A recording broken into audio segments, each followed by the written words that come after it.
Merhabalar. Yaklaşık 6 yıldır özgün resim çalışmaları yapıyorum. Ağırlıklı olarak tuval üzerine akrilik ve yağlı boya tercih ediyorum. Bazen bunlara dijital çalışmalar da eşlik ediyor. Genellikle çalışmalarıma önce eskizlerle başlıyorum.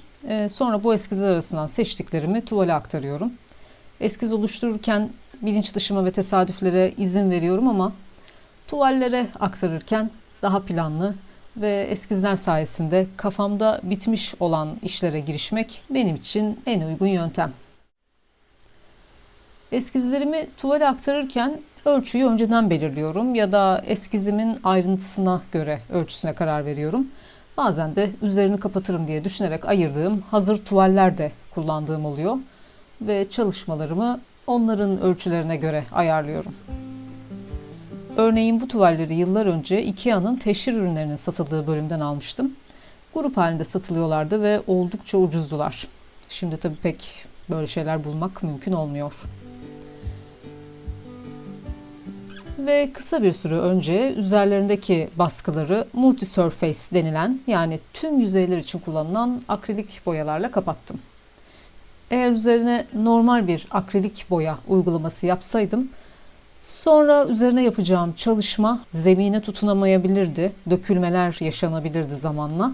Bu nedenle önce zemine tutunurluğu daha yüksek olan multi-surface boyayla üstünü kapatmayı tercih ettim. Aslında bunun için gesso kullanılabilir, fakat elimde olan boyayı kullanmak benim için daha makul geldi.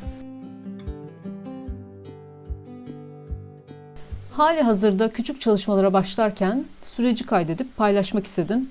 Fakat maalesef acemiliğim sonucu öyle kötü bir açı seçmişim ki elim çalışmanın kendisini sabote etmiş. Bazı kısımlarını kestim, çoğunu çok hızlandırdım ama biliyorum biraz sıkıcı bir video oldu. Çünkü odak sorunları var. Acemiliğimi mazur görmenizi umarak ilk yaptığım çalışmayı da ekliyorum ama onda da parlama sorunu olmuş. Ama devamını getirmek adına bu ilk çektiklerimi de buraya eklemek istedim. Ayrıca katıldığım etkinliklerden bazı ayrıntılar sunarak da bu videoyu biraz akıcı hale getirmeyi umuyorum.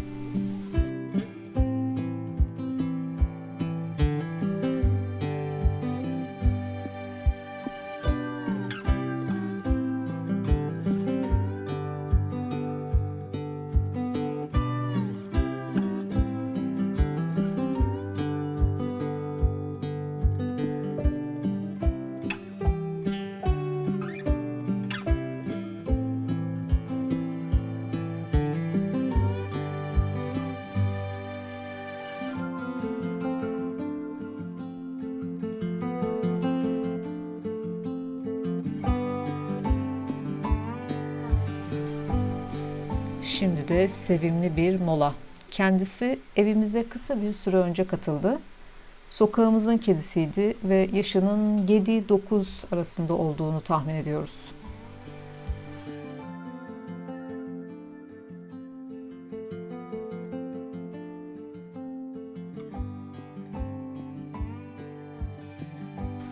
Şu anda çok hoş bir etkinlik için hazırlık yapıyorum.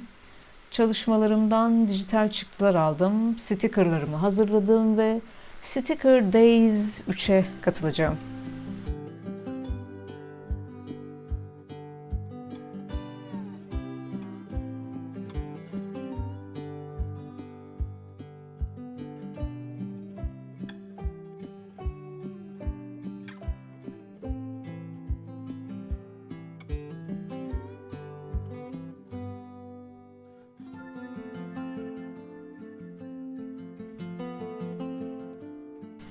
Evet, hep bunu yapmak istemişimdir. Yarına hazırım ve öncesinde eskiz defterlerimi kendi renkli stickerlarımla süsledim.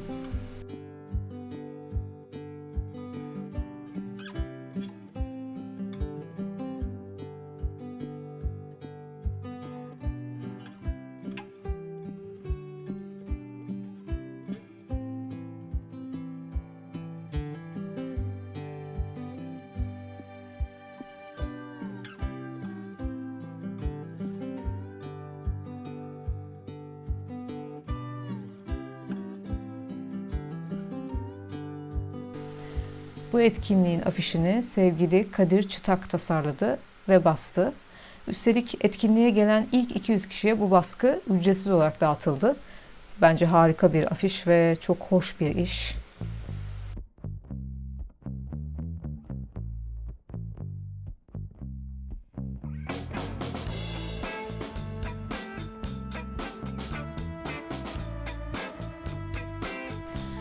Evet, mekanın tuvaletini çok beğendim. O yüzden uzun uzun çekmişim. Keşke etkinliğin ayrıntılarını da doğru dürüst, daha uzun uzun bütün sanatçıları içine alarak çekim yapabilseymişim. Sanıyorum olayın heyecanıyla ya da çekingenliğiyle, bilemiyorum. Belki de aklıma gelmediğinden. Pek çekim yapmamışım. O yüzden size sadece etkinliğin bir kısmını gösterebiliyorum. Burada etkinliğe katılan bağımsız pek çok sanatçı vardı. Benim için çok heyecan verici ve çok hoş bir etkinlikti. Umuyorum etkinliğin devamı gelir. Belki de oralarda buluşuruz. Açıklama kısmına katılan sanatçıların bilgilerini eklemeye çalışacağım. Merak edenler bakabilir.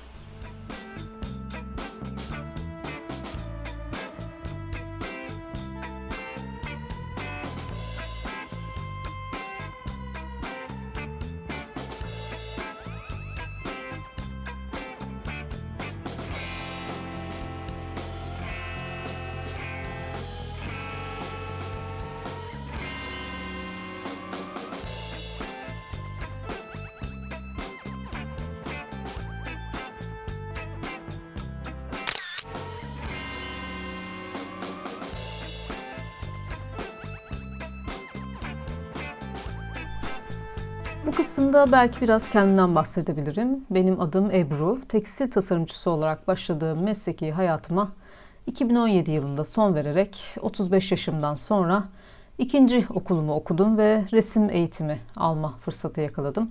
Yani 40 yaşıma yaklaştığım bir dönemde okuldan mezun olmuş oldum. Akademik olarak resim eğitimi almak istiyordum.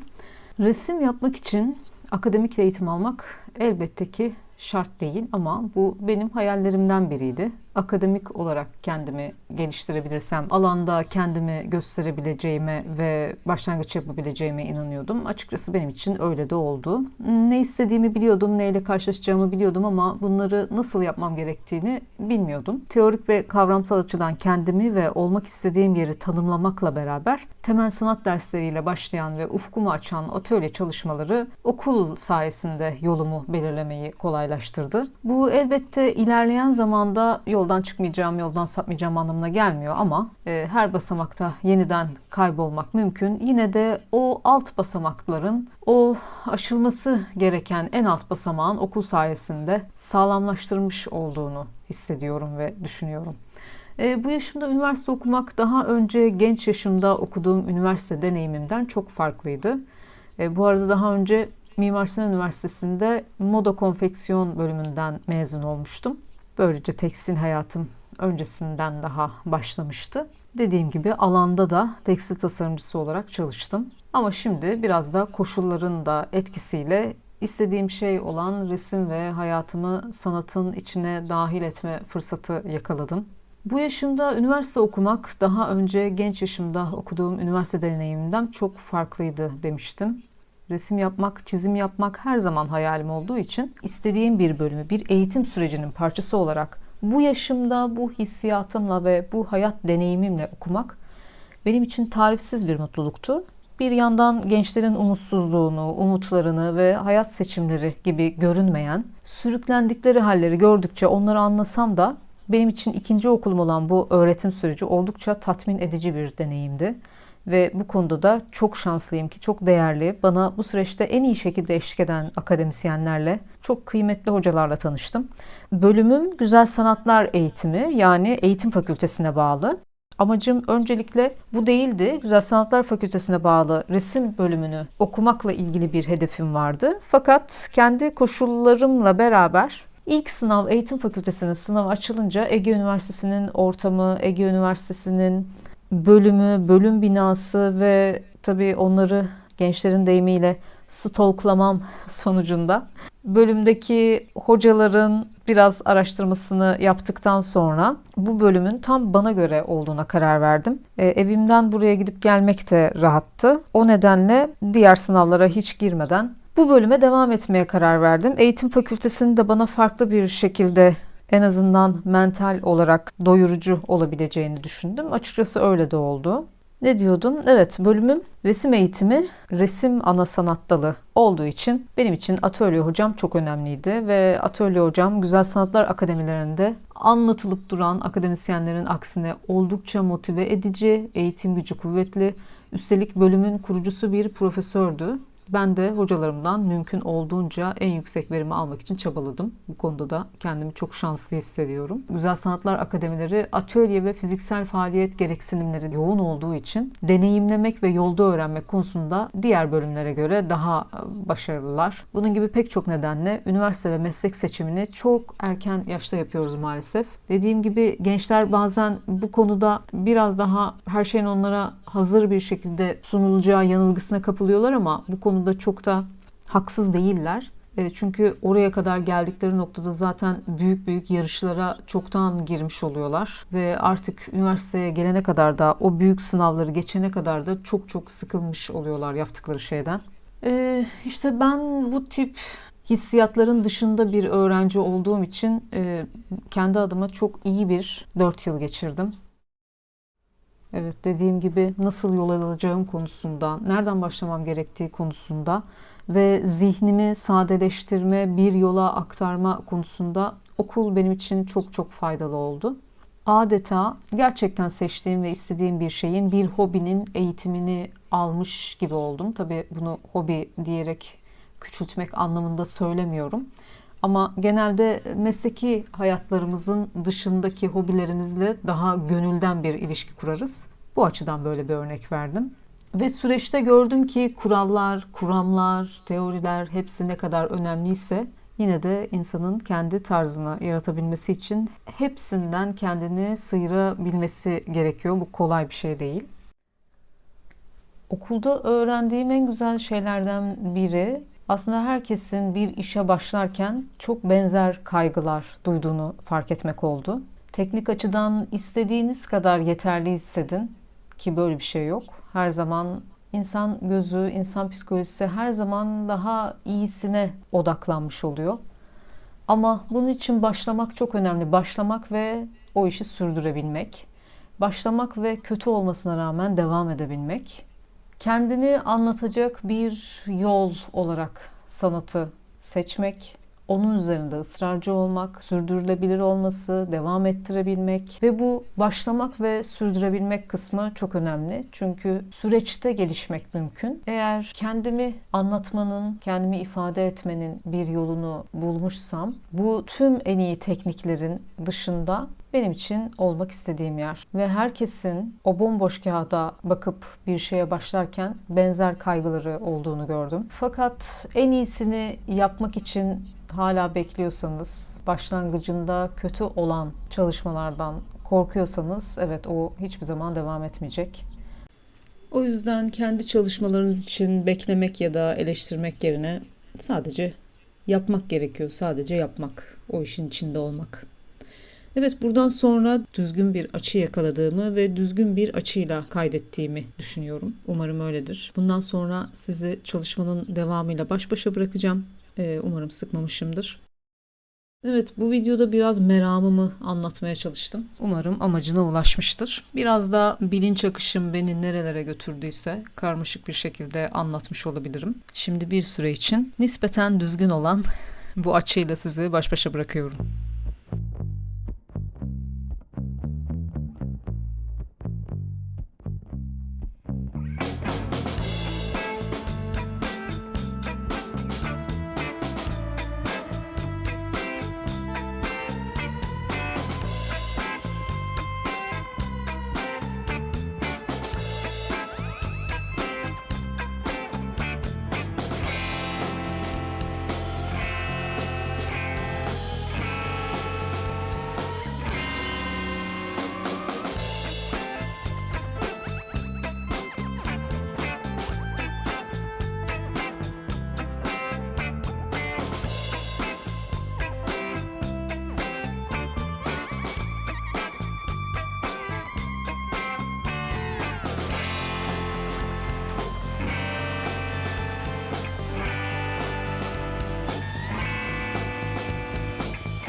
çalışma böyle bitti sayılır. Tabii küçük kontür ayarlamaları yapabilirim. Üzerinde biraz daha boya yedirmeleri yapabilirim. Doygunluk verebilirim ama genel olarak çalışmanın sonucu böyle oldu. İzlediğiniz için teşekkürler.